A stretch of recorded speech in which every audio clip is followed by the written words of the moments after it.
les chefs d'entreprise ou alors les managers sont de plus en plus isolés dans leurs fonctions.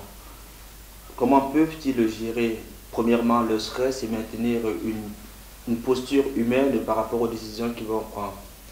C'est très important effectivement de reconnaître à quel point des managers de haut niveau doivent prendre quotidiennement des décisions qui sont décisives pour l'entreprise.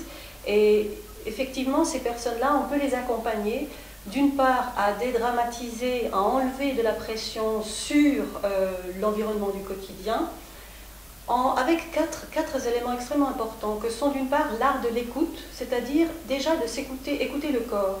Parce que le corps nous donne tous les signaux, et lorsque le manager est en contact, est en conscience de ces signaux, il va être plus à même d'interagir avec son environnement.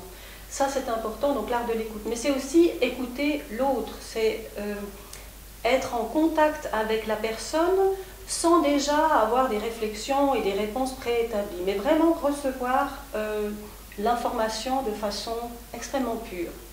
Et puis, il y a toute la façon de s'exprimer. La conscience du corps, comment est-ce que je m'exprime, qu'est-ce que mon corps communique, et que tout cela soit en cohérence avec le message donné. Et puis il y a également cet aspect de l'art du toucher, la conscience du corps, un ancrage, un bon ancrage, parce que le toucher c'est une poignée de main. Comment est-ce que je suis en contact avec mes collaborateurs, de la poignée de main, éventuellement une tape sur l'épaule, mais aussi en contact avec mon environnement. Mais est-ce que vous pensez, remarque, que l'isolement, par exemple, du manager est un fait nouveau, un phénomène nouveau? Phénomène nouveau, je dirais non.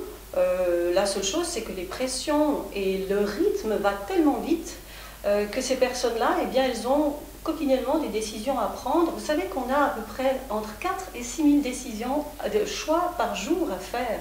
Et dans ces décisions-là, il y a environ 80% qui sont inconscientes.